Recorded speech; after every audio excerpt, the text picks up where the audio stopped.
Hi again. My name's Sarah Stafford, endocrinologist in Surrey, BC, and I'm here with my good friend Jeff Winterstein, who is an internist and diabetes specialist working in Edmonton, Alberta. And our focus today is perioperative medicine for people with type 2 diabetes. And I know, Jeff, this is something that you do quite a bit within your practice. Yeah, thanks for introducing me, Sarah. This is something I do quite often, and there are significant amounts of patients with diabetes who go for surgery, and it tends to throw a lot of physicians for a loop, trying to figure out how to manage them perioperatively. And it's really not that difficult. If you keep the strategy of optimization for surgery perioperatively, so that's before and after surgery in mind.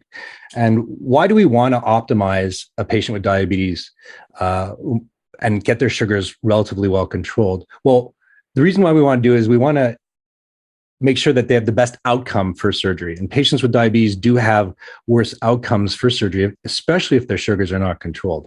And if your glycemic control is not optimized, you increase your chances of delaying your wound healing, and you increase your risk of having wound infections. That's great. I think that's a really good intro into the goals that we have. And maybe as we think about perioperative medicine, we can think about it in the stages of preparation for surgery. And so, for example, if you had a patient who had an upcoming elective surgery that it weighs out in the distance, so sometimes I'll see someone who's on the waiting list for a joint replacement. I find that's a really nice opportunity to try to encourage kind of optimization of metabolic targets, work harder on getting their A1C to target, getting their blood pressure well controlled, their lipids, all of those kind of long-term risk management things that we do with diabetes care. If we have time to optimize that well in advance of surgery, I think that's a good goal for most patients if we have that lead-in time prior to the surgery. Yes, Sarah, you're absolutely right. And especially in patients with diabetes, you want to optimize them prior to surgery. Now, what does optimization mean for a patient with diabetes? That means getting their sugars sort of within range.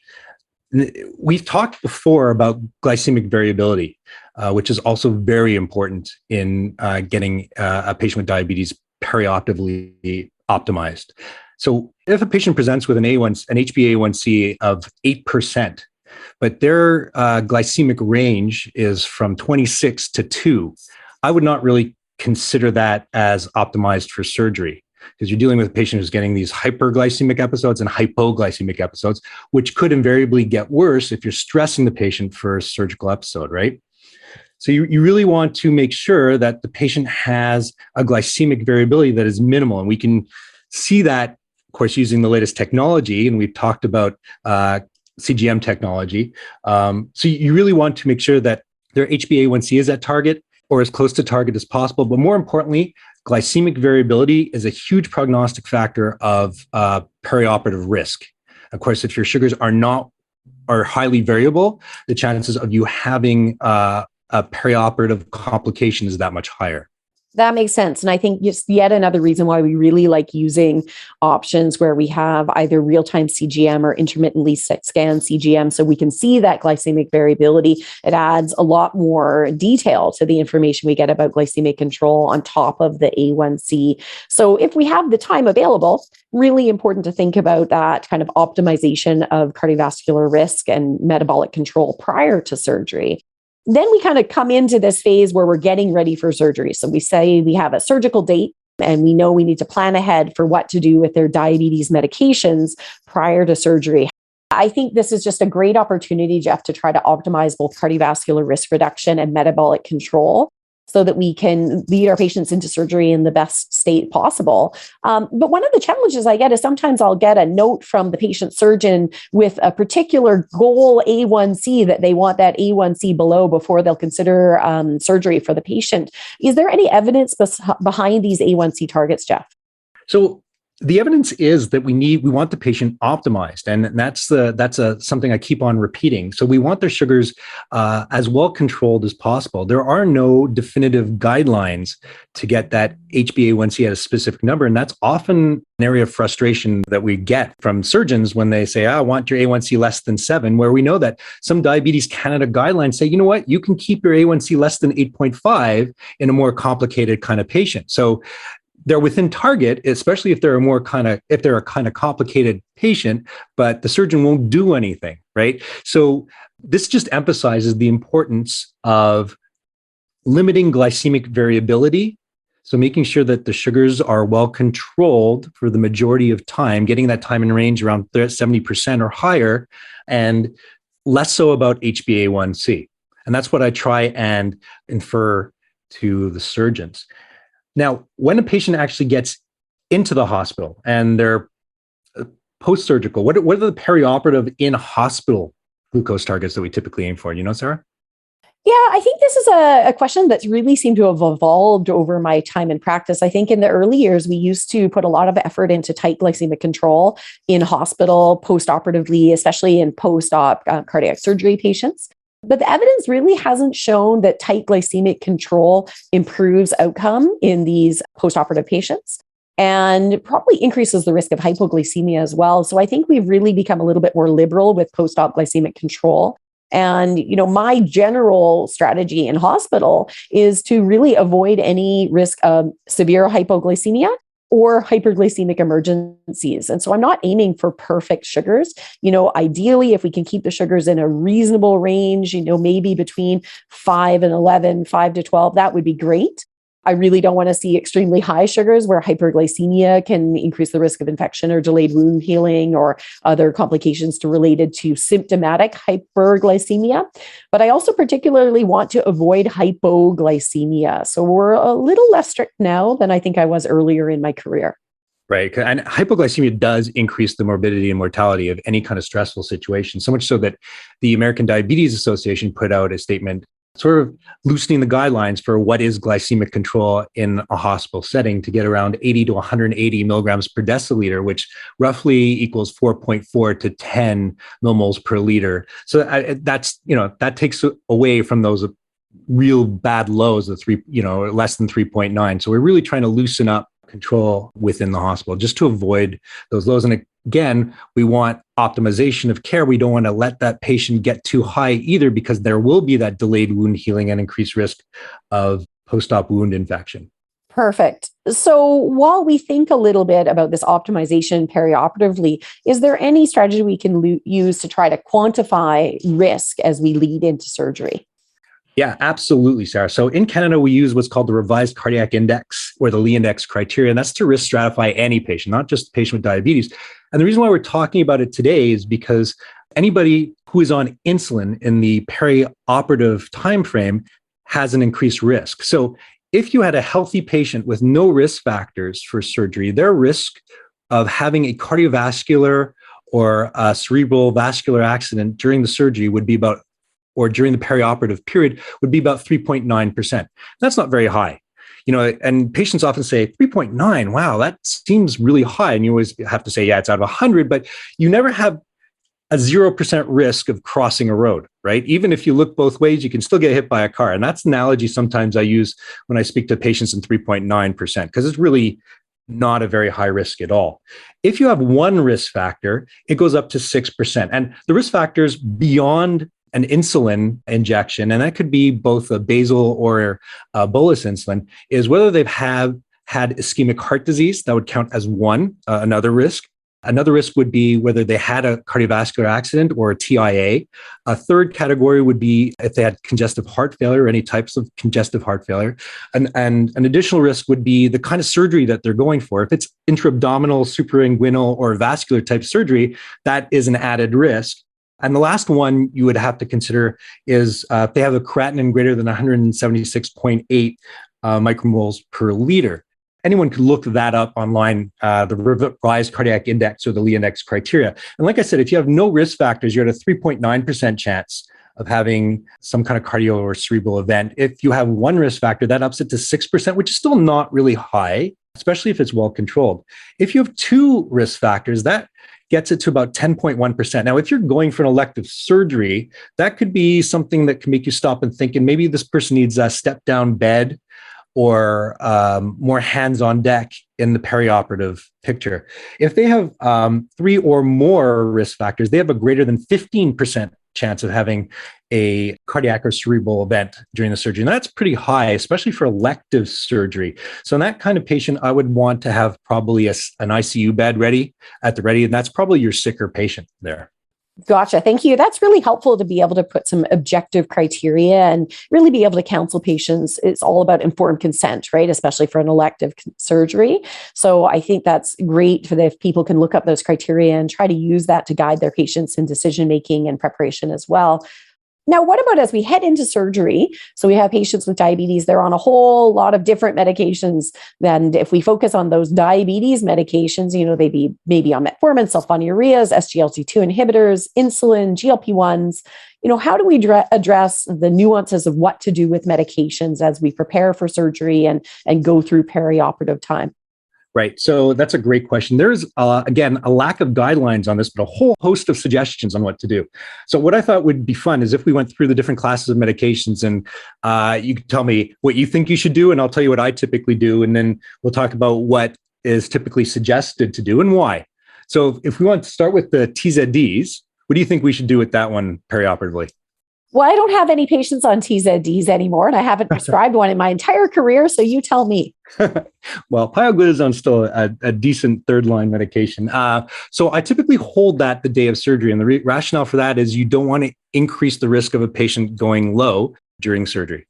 The next class would be a sulfonylurea. I'm sure you have some patients on sulfonylureas still. I do, because pharmacare makes me prescribe them in order to get better things. So, of course, once the patient's NPO, I stop their sulfonylurea. If they have low renal function, I might stop it an extra day in advance if they're on glyburide, because I worry a little bit about prolonged hypoglycemia there, and then not restart it until they're eating again.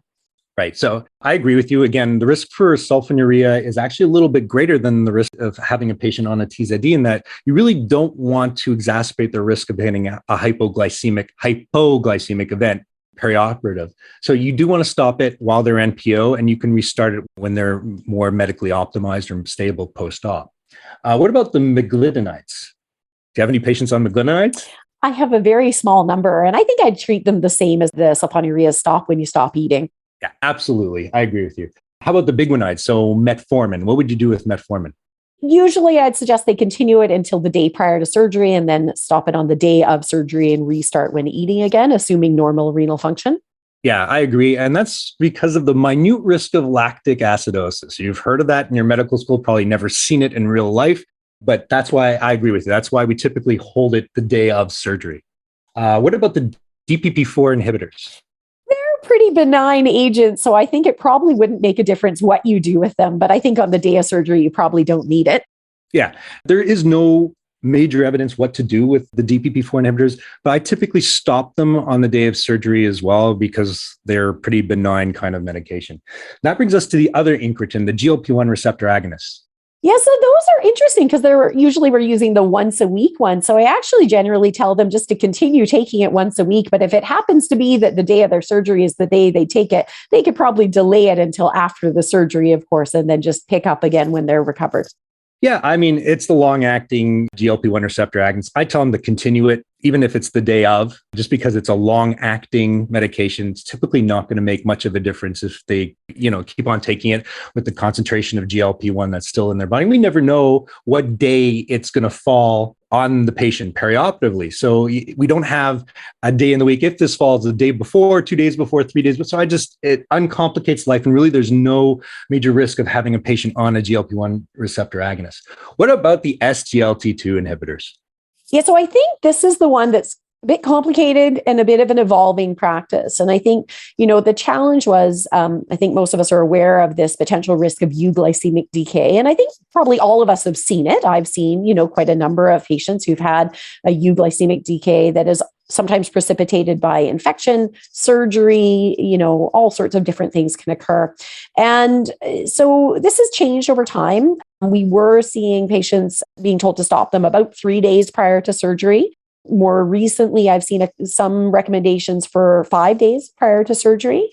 I'm fairly flexible on this, but I think 3 to 5 days is probably reasonable to try to get it out of the system to reduce this risk of euglycemic decay. But to me, the real priority is making sure it gets restarted. And this is what I emphasize when I'm counseling the patients, because our recent data, particularly with heart failure, shows that the very significant heart failure benefit occurs within days to weeks of starting your SGLT2 inhibitor. So what I really do not want is for the patient's SGLT2 inhibitor to be stopped and then not restarted when they get discharged, and ages later someone thinks that they need to start their SGLT2 again. So I emphasize that once they are recovered from their surgery, the SGLT2 should be restarted as quickly as possible. So I agree with the restarting of your SGLT2 as soon as possible. And we do have a lot of evidence for that. What we don't have is when to stop it.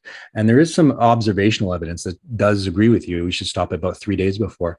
I treat quite a number of patients who are on SGLT2 inhibitors perioperatively, and I just stop at the day of, just like their sulfonylureas or their TZDs or their metformin, only because it is equally as important to maintain glycemic control in the realm of optimizing the patient for surgery. And really, once same as in with the sad man sick day, you treat surgery as if it is a sad man's sick day. So you just stop it the day before, don't take it the day of, and then make sure you restart it when you're stable post-op.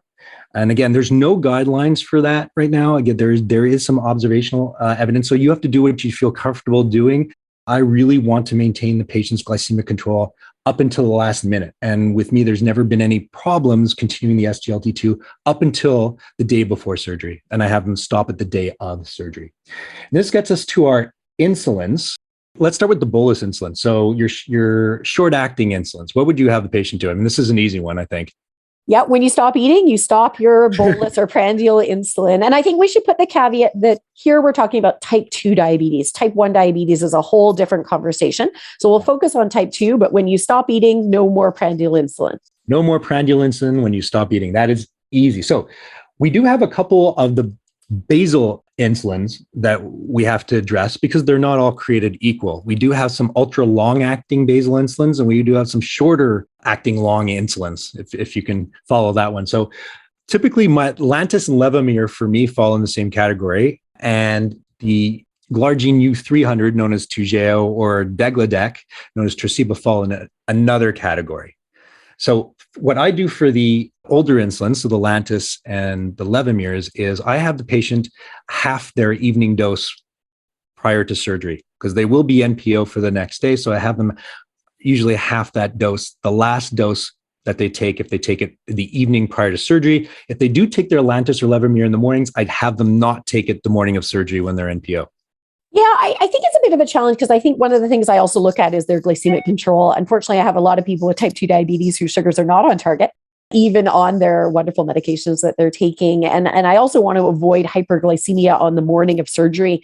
I tend to tell them to continue their basal insulin at the prescribed dose because I tell them that the night before surgery, as far as their body's concerned, is like any other night. They're not eating overnight. And so when they wake up in the morning, they're fasting, and that should be their usual fasting sugar. And if their dose of basal insulin is appropriate, then really it should be appropriate for the fasting state.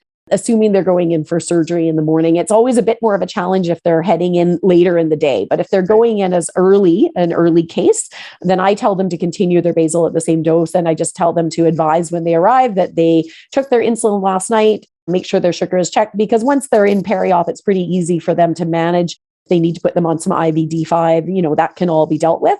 But I think, avoidance of hypoglycemia is clearly critical. And it's very reasonable, especially in the well-controlled patient, to have them cut back on that dose of basal insulin prior to surgery to avoid risk of hypoglycemia. Yeah, but at the same time, it makes sense what you're saying, because you also want to optimize them perioperatively and make sure their sugars remain as well controlled as best as we can.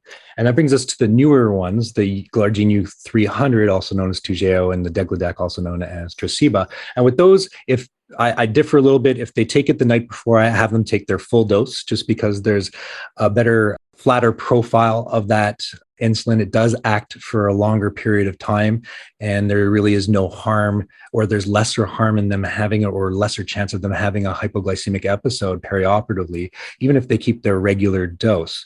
If they do take it in the morning and they're NPO, of course, have them hold that dose as well.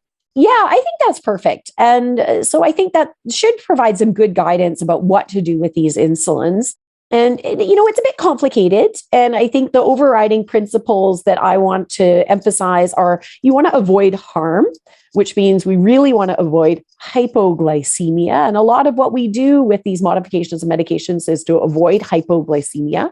And then you want to think about the less common potential side effects like this euglycemic decay with the SGLT2s and how you might want to mitigate that depending on the clinical circumstances. And then the other thing at the very end here that I just really want to emphasize is as the patient recovers from surgery, it's really important to restart these medications that were held. And unfortunately, I often see patients who were in hospital for a number of reasons. Many medications are held, like their SGLT2 inhibitor, maybe their ACE inhibitor, their metformin, and not restarted on discharge. And then by the time the patient gets to their family doctor and, further things happen, a long delay happens before they get back on these medications, which are important. So I always emphasize to the patient that when they're back home and back to normal, they should be back on all the things that they were taking before surgery, unless something else comes up. Yeah, completely agree. It's a bit of a problem that we see when any patient is admitted to hospital and then discharged. There's often no proper reconciliation of medications, and they're often maintained on the in-hospital medications that they were started on. And to start a patient on insulin is not wrong in a hospital because they're in a highly stressed environment. But when you're coming out of the hospital, you want to go back to what you were on before, or relatively thereof speaking. So you really have to make sure that patients are reconciled in terms of their medications that they were placed on before. Perfect. Thank you. So I think that was a really just great conversation about the things we want to be thinking about as we deal with perioperative management of type 2 diabetes. And hopefully it gave some clarity on some of these questions that I think we deal with every day. Yeah, I just want to leave with the emphasis on perioperative optimization of these patients with diabetes, trying to limit their lows or hypoglycemic events, limit their hyperglycemic events as well. So get that glycemic variability under control. And that is more important than getting that HbA1c to target, is having the patient's variability under control and optimizing the patient. So thanks so much for your time. We really appreciate it. And we are looking forward to the next one. The views, information, and opinions expressed in this podcast are solely those of the individuals involved and do not represent those of MD Briefcase or Novo Nordisk. This podcast does not constitute medical advice and is only meant to educate and inform the listener. This podcast is available at mdbriefcase.com and has been developed by MD Briefcase and supported by educational funding from Novo Nordisk.